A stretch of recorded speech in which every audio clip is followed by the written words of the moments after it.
Hello बच्चों, आज हम पढ़ने वाले हैं संगठन चैप्टर के अंदर औपचारिक और अनौपचारिक संगठन के बारे में।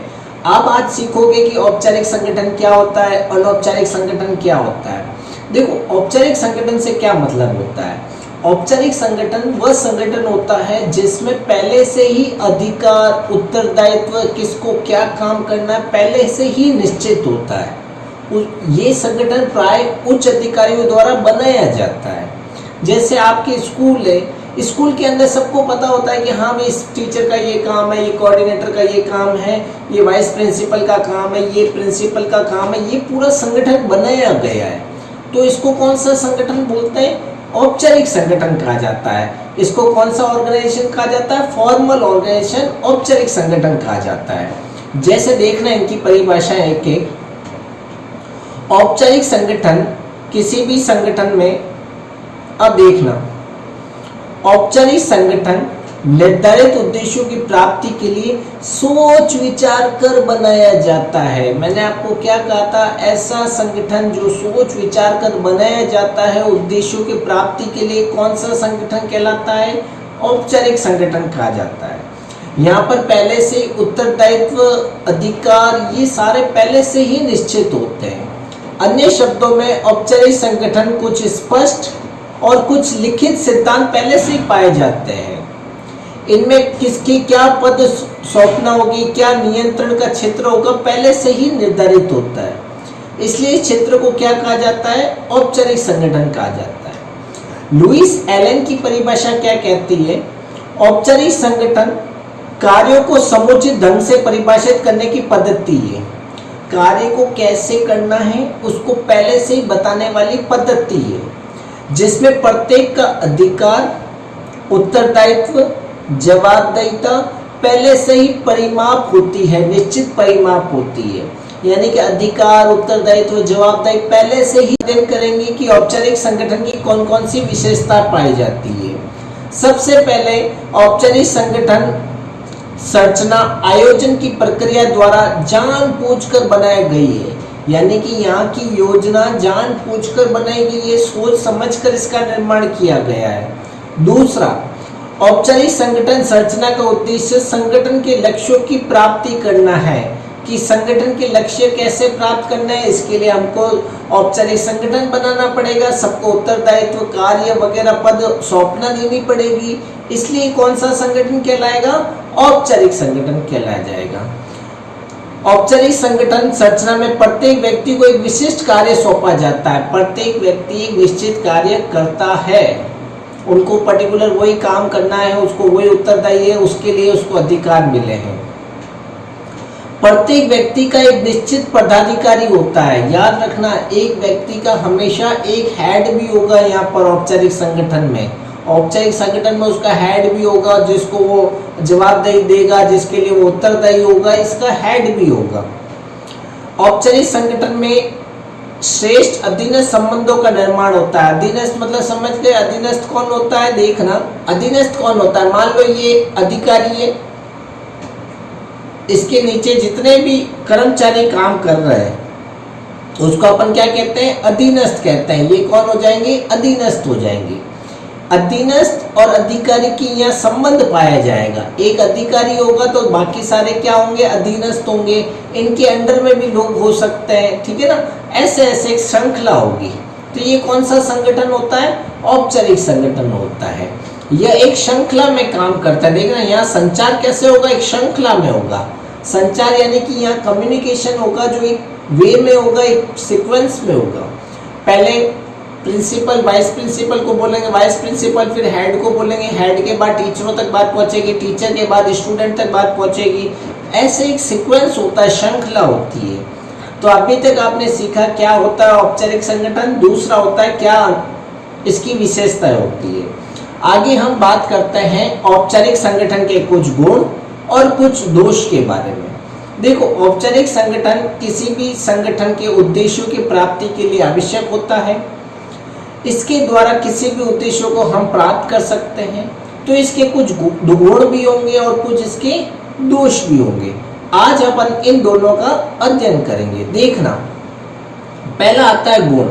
इसमें उत्तरदायित्व को निर्धारित करना आसान हो जाता है। याद रखना यहाँ पर क्या करोगे, आपने किसी को कार्य सौंपा, मान लो ये हेड है, इस बंदे ने किसी को कार्य नीचे वाले को सौंपा है, तो यहाँ ये अधिकारी हो जाएगा, ये अधीनस्थ हो जाएगा। तो इसको जो कार्य सौंपा ना, इसके लिए ये उत्तरदायी होगा, इसको जवाबदेही देना पड़ेगा ऊपर वाले को। तो यहाँ उत्तरदायी सेट करना बहुत आसान हो जाता है कि हाँ भाई तूने काम नहीं किया तो तेरे को पकड़ेंगे हम, ये काम तूने गलत किया, ये तेरी जवाबदेही है। तो ऐसे हम उत्तरदायी सेट कर सकते हैं किसी भी औपचारिक संगठन के अंदर। दूसरा, यह कार्य की पुनरावृत्ति नहीं होती है। कार्य की क्या नहीं होती है? पुनरावृत्ति नहीं होती है, क्योंकि प्रत्येक व्यक्ति को पता होता है कि उसको क्या क्या कार्य करने हैं, इसलिए यहाँ पर कार्य की पुनरावृत्ति का तो सवाल पैदा ही नहीं होता। ठीक है ना, क्योंकि हर किसी को पता है कि मेरा ये काम है, ये मुझे ही करना है, और ये काम उसका है, वो ही करेगा। तो ऐसे कार्य को बार बार रिपीट नहीं होते हैं, इसलिए पुनरावृत्ति की संभावना यहाँ नहीं रहती। तीसरा गुण, आदेश की एकता बनी रहती है। आदेश की एकता मैंने फेयोल के सिद्धांत में आपको पता ही थी। क्या होता है आदेश की एकता? की एक व्यक्ति को एक ही बॉस से अधिकार मिलने चाहिए, आदेश मिलना चाहिए, और वो ही उसके लिए रेस्पॉन्सिबल होगा। तो एक से ज़्यादा व्यक्तियों से अपन को आदेश नहीं मिले। अगर एक से ज़्यादा व्यक्तियों से आदेश मिलेगा तो आदेश की एकता का सिद्धांत का उल्लंघन माना जाएगा। आदेश की एकता कहाँ पालन होगी? औपचारिक संगठन में। मेरा ये बॉस है, मुझे इससे आदेश लेना है और मुझे इसके लिए जवाबदेही है, उत्तरदायी हूँ मैं इसके लिए। तो औपचारिक संगठन में आदेश की एकता बनी रहती है। तीसरा, यह कार्य जो होगा ना, यह कार्य का संपादन प्रभावपूर्ण ढंग से होता है, यह काम इफेक्टिव होगा।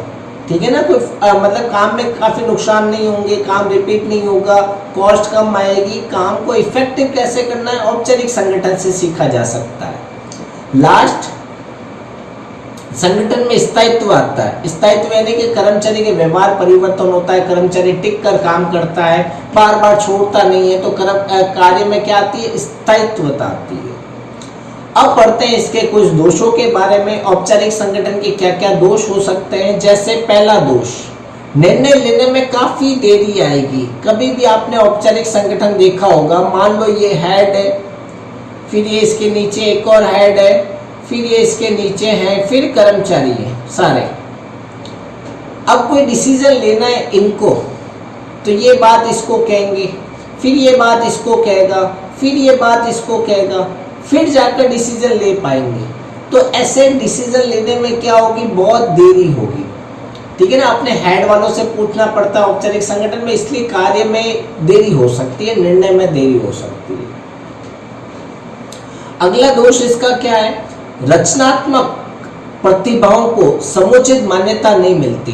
देखो, जो रचनात्मक टैलेंटेड बंदे हैं, जो अच्छे से काम कर रहे हैं, उनको मान्यता नहीं मिल पाती औपचारिक में। कभी कभी सारा क्रेडिट आपका बॉस लेके चला जाता है। काम आपने अच्छे से किया, आपने बहुत लगन से काम किया, बट वो सारा क्रेडिट कौन लेके चला गया? आपका बॉस लेके चला गया।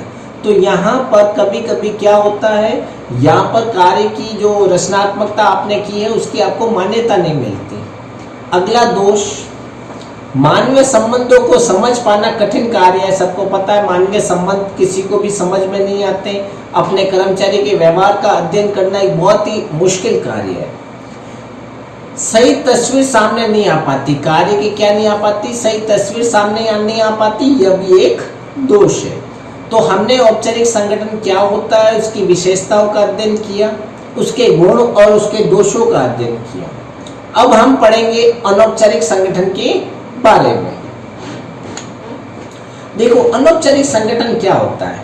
हर संगठन के अंदर, चाहे औपचारिक हो चाहे कोई भी संगठन हो, वहां अनौपचारिक संगठन तो पाया ही जाता है।